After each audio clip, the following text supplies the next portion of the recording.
It was an interesting week in New Orleans at the Southern Baptist meeting. We're going to break that down next on the Church Revitalization Podcast. Hello, and welcome to the Church Revitalization Podcast, brought to you by the Malphurs Group team, where each week we tackle important, actionable topics to help churches thrive. And now, here's your hosts, Scott Ball and AJ Matthew. Welcome to the Church Revitalization Podcast. My name is Scott Ball. I'm joined by my friend and co-host, AJ Matthew. AJ, people are going to get some hard-hitting analysis from two guys who aren't Baptist. So right. All of our Baptist listeners, sorry in advance for the way that we maybe improperly describe procedural things that we don't fully understand because we're not Baptist. Yeah, that's right. That's right. We've kind of monitored the situation from the not 30,000. We're probably at 20,000 feet. We came in a little bit closer. So just kind of generally watched what was going on, what was leading up to this, and what was going to be talked about. I think we're going to talk a little bit about mostly. We are not going to debate women in ministry. That's not what today is going to talk about. We are going to talk about kind of what was good, what was bad in making leadership decisions. So, and this is applicable at the local level and at the church level, or at the denominational level or associational level. Yeah. Okay. So I would love to give just maybe, speaking of 30,000 foot level, I'd like to give that level of background for the maybe 1% of listeners who have no idea what we're talking about, who maybe weren't on Twitter or social media over the last week and also aren't Baptist. So, well, we have a rather broad audience, and so a lot of people have not been tuned into this and maybe couldn't care less. So, okay, so I'll try to give the very Cliff Notes version.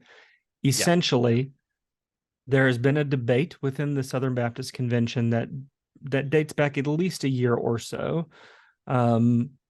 between centered around two people in particular, Mike Law and Rick Warren, although kind of on different tracks, around the issue of women in ministry, specifically women as pastors, not in ministry generally, but holding the office of pastor. Mike Law was trying to bring about an amendment to the Southern Baptist Constitution that more clearly states that women should not hold the office of pastor.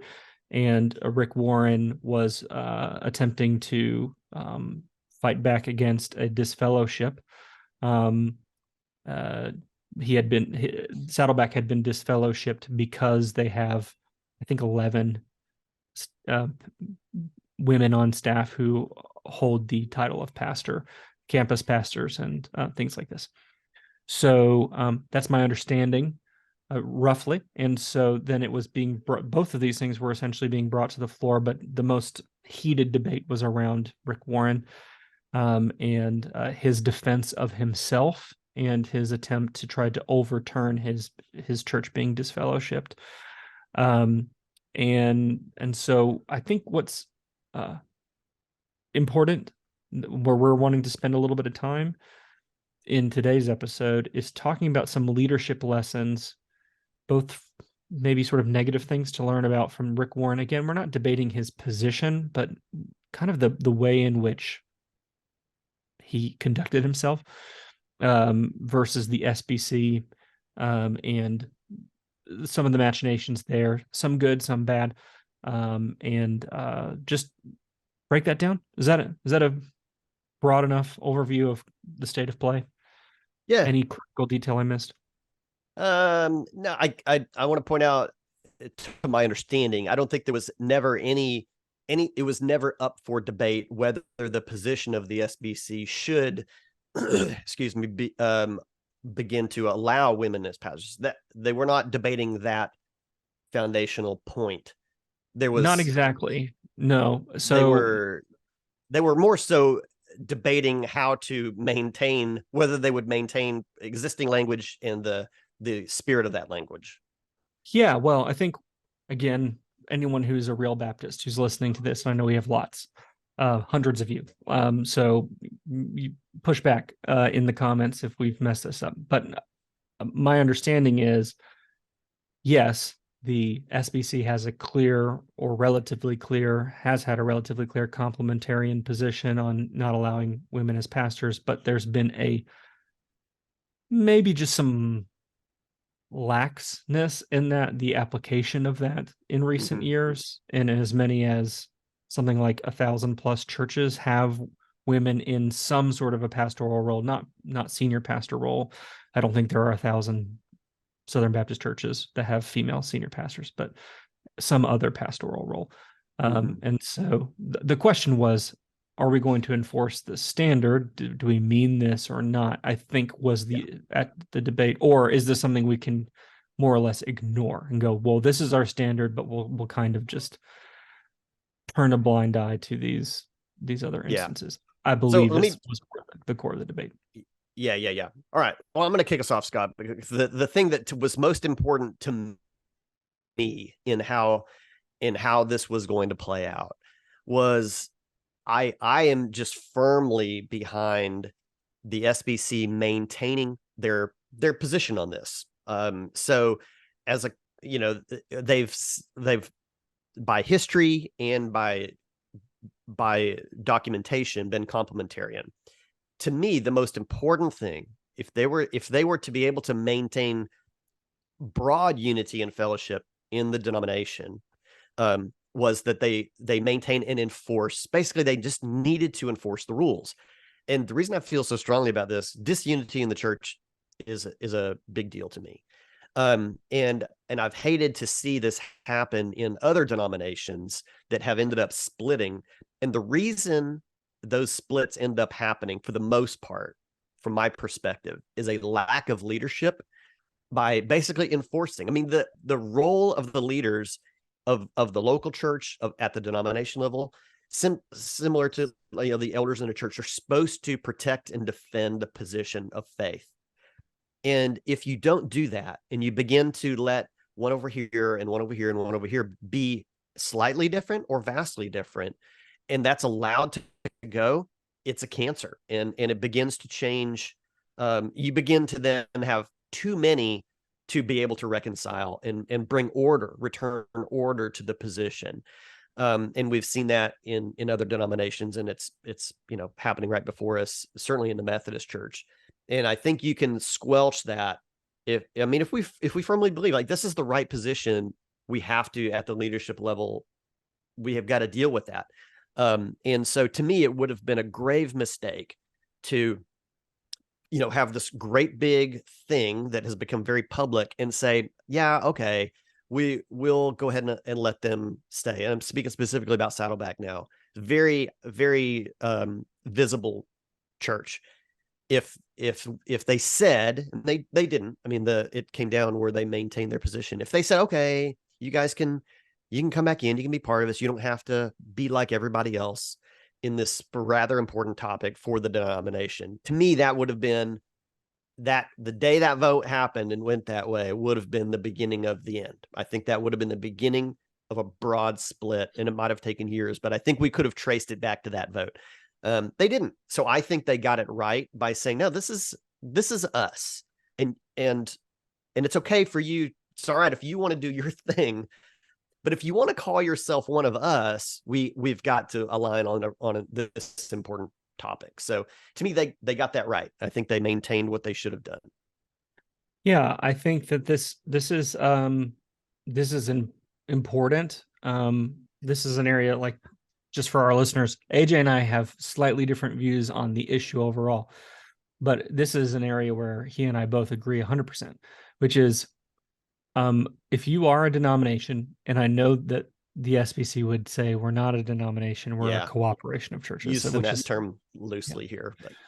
But if you're going to be a cooperation, if you're going to be a loose an affiliation of any kind, it has to have boundaries, right? I mean, this is at the core of our societal debates these days. Mm-hmm. Things have to mean something, and you have a right to a standard. And if you do have a standard, then you have a duty and an obligation to apply that standard equally. No matter if you're Rick Warren or some church of 30 people in I was going to say in Alabama, but that probably more like in New Jersey on this issue. So it doesn't matter where you're at or what position you have or how much influence you have. If you have a standard, it's important that you enforce it. That being said, if you think a standard is wrong or you think a position needs reevaluation, the SBC has mechanisms for revising standards or for asking for something to be reviewed or for something to be investigated, and then letting the messengers then make a decision. I think Al Mohler, his best line in his speech, I don't know if you watched it, AJ, but he said, Al Mohler doesn't say what the Baptist faith and message means. The messengers decide what the Baptist faith and message means, and that's the way that they work. Mm-hmm. Baptists decide what it means to be Baptist or Southern Baptist, not any one person. And so I think that's the most interesting thing for me. So for you, AJ, you kind of wanted to focus on how the SBC did a good thing by reinforcing a standard and not allowing sort of a backdoor way to get out of a standard. The thing that was most interesting to me, and it's sort of a negative example, is how Rick Warren conducted himself. And I've been, I wouldn't necessarily describe myself as a Rick Warren fan, not a fan, but just I wouldn't go like I'm. So we should never use the term fan for any pastor or something. Because you're bound to get disappointed eventually. But I've respected a lot of his work. He's contributed greatly to the church overall in the last 30 years. Yeah. I think anyone who disagrees with that's not being honest. So people can say they dislike certain things from Rick Warren going back many years, and that's fine too. But there's some very positive things. I still love the shape stuff. Like I'm not going to go away from it. I like it. I like shape. I like that it's an acronym that people can, like it spells a word. And I like what the 5 things are. So I'm probably not going to go away from using that stuff because I think you can separate some of the principles from the person. That being said, I've lost a lot of respect for him in the way that he handled this situation. Yeah. Because his tone on Twitter was awful. And I say this as a person who is confronted on the regular by people in my life, including my wife, who will say, "Did you really need to say that on Facebook? Did you really need?" I have deleted more than one post. I've deleted many a post that I posted when I was frustrated or angry about something, and then my wife going, "You didn't need to post that," and me realizing, okay, that can come down. Far be it from me to sit in the position of Rick Warren's wife, but there were a lot of things he posted in the last couple of weeks in all caps, which is just yelling. It's yelling online. Mm-hmm. And he does seem to take a bully position. A bully position. Yeah. And no one likes a bully. And so I think even his position, which is, I would contend, potentially defensible, there would be a way to defend it, even if you disagreed with it. The tone probably lost him a lot of votes. There may have been people who would have been amenable to his position or open to hearing what he had to say, but the way in which he conducted himself, I think, probably lost him a lot of votes, because it was combative, it was angry, it was rude, it was disrespectful, and entitled, like he deserved it. Yeah. Mm-hmm.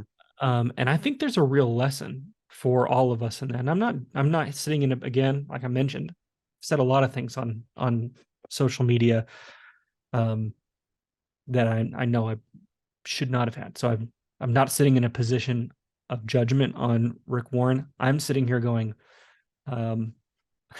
maybe like Jesus would have said when that tower fell, like, unless you repent, I mean, like, I think there's a lesson for us to go, don't behave this way. If Yeah. you have an issue that you want to defend or you want to win people over, this is not the way to do it.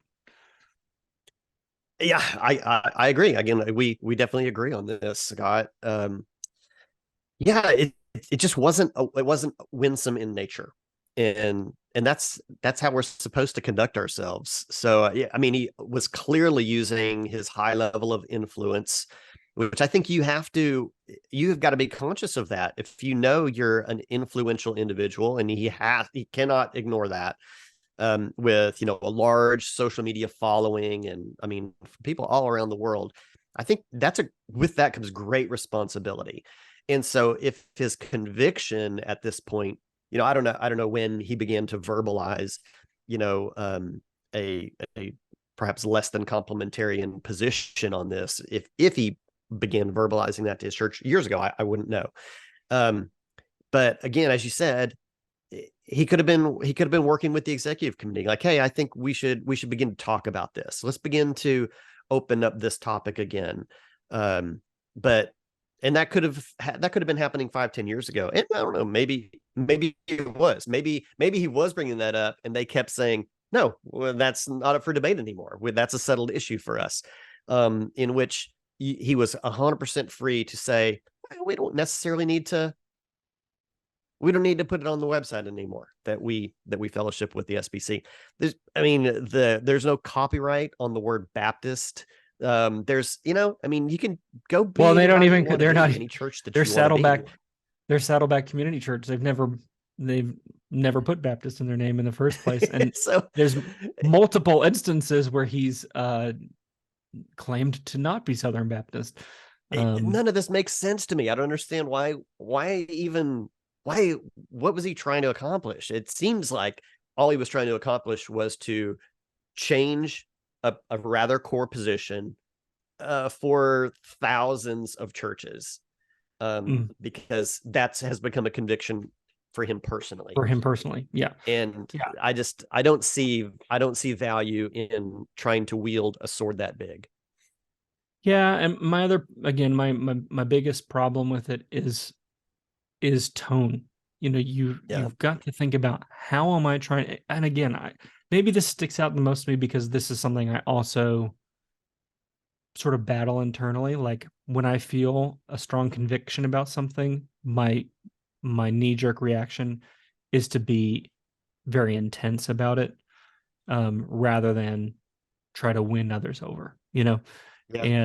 And so maybe it stuck out so much to me because it's something that, like, just on a personal level, I see that and go, and I see myself in that and go, oh, that's not good. And so I would just encourage you, like, yeah, you are going to have instances, whether you want to or not, there are going to be instances in your ministry where you're going to have a difference of opinion, and you're going to have to win other people over. And I would just encourage you, whether this could be on an individual church level with your board, with your deacons, with your elders, with your staff, with your congregation, or on a broader level, don't do this way, where you try to bully people into going along with you. And for what it's worth, we didn't cover the numbers here. He lost, and it wasn't even close. It was like 88%, I'm pretty sure, 88%, voted to maintain the disfellowship that was already applied. Yeah. Yeah. So the proof's in the pudding there that it wasn't a very convincing argument that he was making. I think the scenario that could have actually worked to have better influence on maybe, the future makeup would have been for him and whatever his leadership team is. I don't know what the structure is at Saddleback, but if this was a decision internally, they were like, you know what? Yeah, I think we all this is what we believe now. If they had done that independently, made their own decisions, and then he could have publicly said, hey, we're going to go ahead and step out of calling ourselves Southern Baptists. And here's why. We love our brothers and sisters there, and we have had a wonderful relationship with them.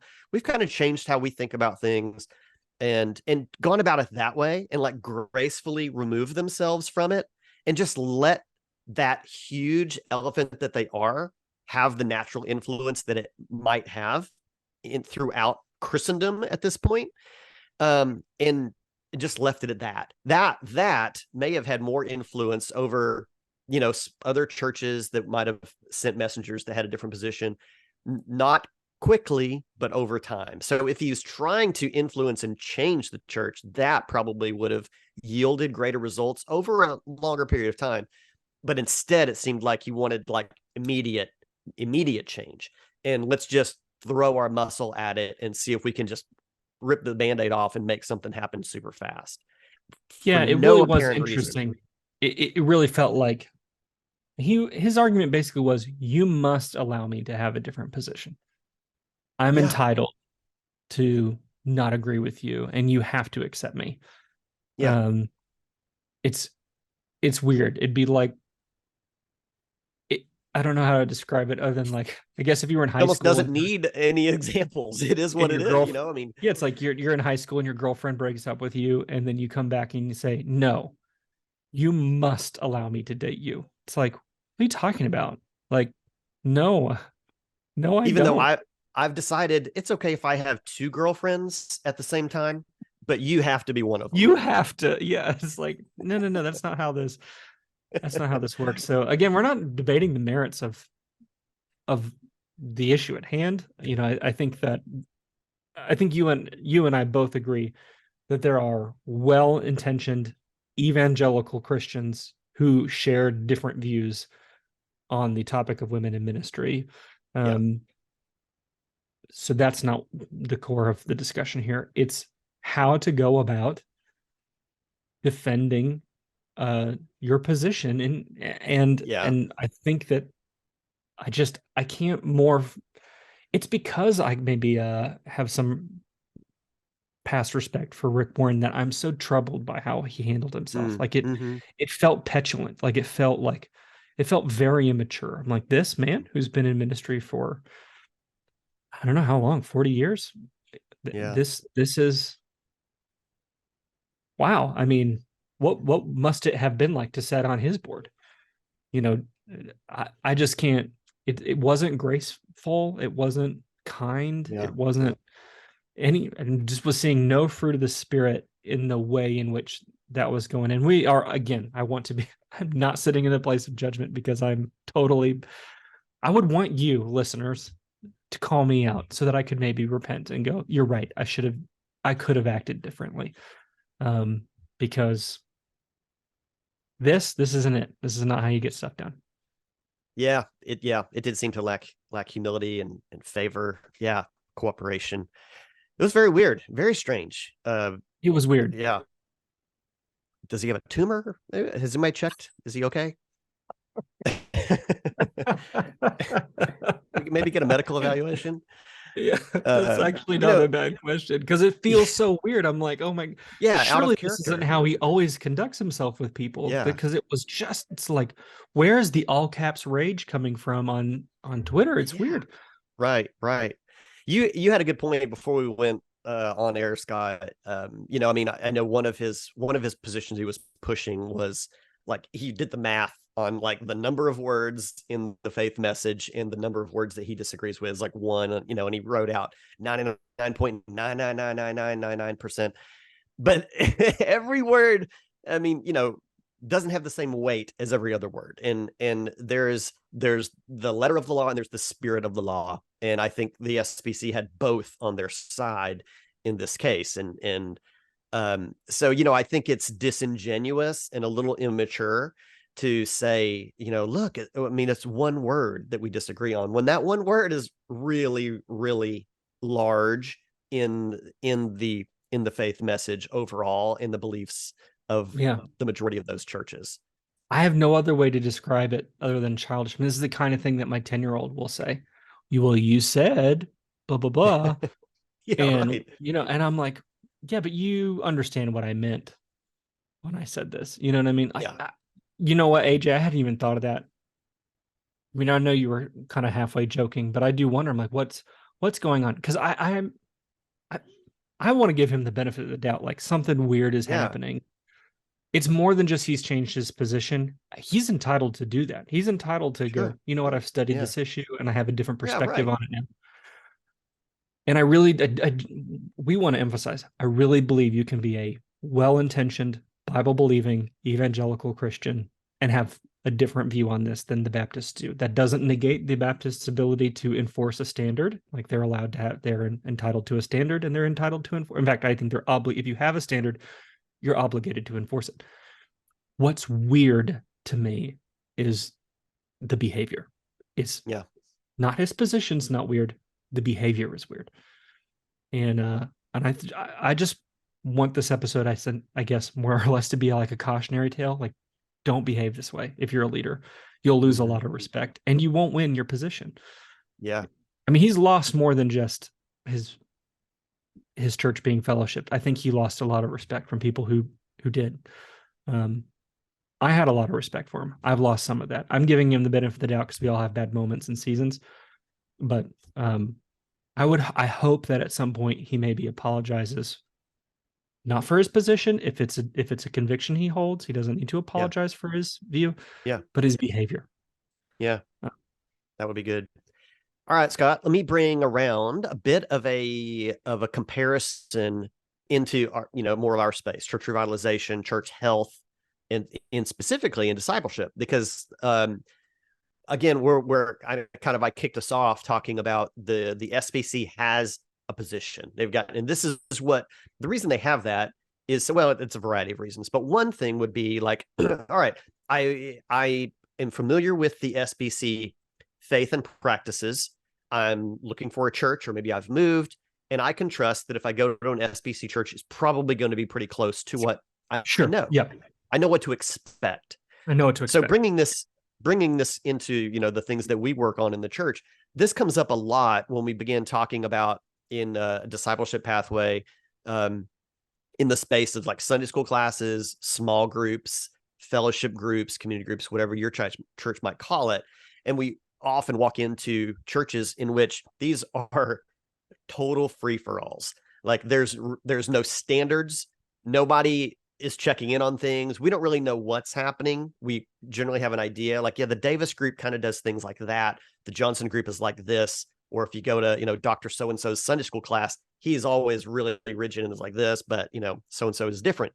That's kind of why we bring the point back to, we've got to have some kind of a standard. We have to have some controls so that the experience is common among everybody. If a new person comes to your church and you're saying, hey, you should really get connected into a small group, and they're like, great, I can just go to any of them. And you're like, well, I don't know, if you want to have great food, oh man, these guys, they're like chefs lead it, and that's awesome. And so they're pretty much fellowship. But over here, he's actually a professor, and they always have great Bible studies over there. And you're like, oh, well, I'd kind of like to have both. I'd like to, have some fun with people and maybe learn something. And you're like, well, you gotta choose. Or we don't know. They just all have different personalities. That's hard. That's hard for somebody then to know. And it's hard for you as leaders to know that you're discipling people with predictable outcomes. So that's another reason it was so important for the SBC to maintain controls and standards. And we would love to see you apply those same controls and standards in your church so that you have predictable outcomes and you know what's actually happening. We don't have rogue group leaders or class leaders, just like we wouldn't want rogue churches that put on the sign outside that they are one thing, but there's something different inside. So I think that's a kind of a good way to bring it back into something really applicable for our audience. Yeah, I've shared this story. I've shared this story before on the podcast, so apologies for those who've heard it before. But the church that I helped plant here in Tennessee, early days, one of the early months of the church existing, we started doing something called Sent to Serve, where on Sundays on months when we had 5 Sundays, we would take the 5th Sunday and go and serve in the community. And so we didn't have any church t-shirts, and on purpose, we didn't want people wearing church t-shirts. We just wanted to do good in the community. We had put together a team that was going to plan out the projects and, organize the signups and this kind of thing. And I filled in. I wasn't normally going to those meetings, but I filled in for someone else, went to the meeting. And one of the people on the team said to me, well, our committee has decided that we need to order shirts, and we're going to be wearing church t-shirts. And I said, well, first of all, you're not a committee. We don't have committees here. It's a team. And number two, that's not your decision to make. That decision's already been made. And here's the reason why. I didn't just say that and give no explanation. I explained why it is. And, she looked at me like I had 10 heads. And, but that was the end of the discussion. And the reality is that's kind of how it has to work sometimes. You have to know where are your standards and why. Like, why is it this way? And then you have to enforce that standard across the board. And even if people kind of, there would have been a process, I suppose, if she felt a firm conviction that we must wear t-shirts, she could have gone through proper channels. But her just saying so, one rogue team doesn't get to decide policy for the whole church. That's not how it works. Mm-hmm. And so, yeah, I mean, have standards when it comes to ministries and systems and processes and all of that, and you need to enforce them. Yeah, absolutely. Again, it's about intentionality, and it's about predictable outcomes and desired outcomes, being able to measure those outcomes. And all that happens whenever we have standards and order and structure. Otherwise, things can just get off the rails, and then we have disunity and poor outcomes. So, all right, Scott, anything else? Too bad we didn't get into a knockdown drag out on this one for the audience, but no, we agreed with each other way too much on this. Yeah. Now, if we ever really want to get into this or any other theological topic and actually debate the topic, yeah, that would be fun. Yeah. That could be interesting. I don't know, but our positions are pretty close, actually. We're very, very close. We're only slightly off, but yet we've had hour-long discussions on these with the Bible open and with the Bible open, but the camera's turned off. Yeah, not recording. Yeah. So if you ever want to see one of those discussions, just freeform, let us know. All right. Well, then I guess we'll make it a wrap for this week. I hope this was helpful or interesting to you. This has been episode 195 of the Church Revitalization Podcast. So if you're listening, you can go over to malphurs.com/195. There'll be a link there for the YouTube version. Not sure we're necessarily going to write a lot about this week, but you can get other resources on our website. There's a lot happening over there anyway. And so we're certainly glad that you're with us. As always, we do want to point out that we are a nonprofit ministry and that your support is what helps us to take this message, teaching, resources, and work all around the world. So while you're over there on the website, click on the orange donate button at the top to get more information about that. And maybe drop us a line, talk about how we can partner with your church or you individually. Thanks for being with us. We'll see you next week.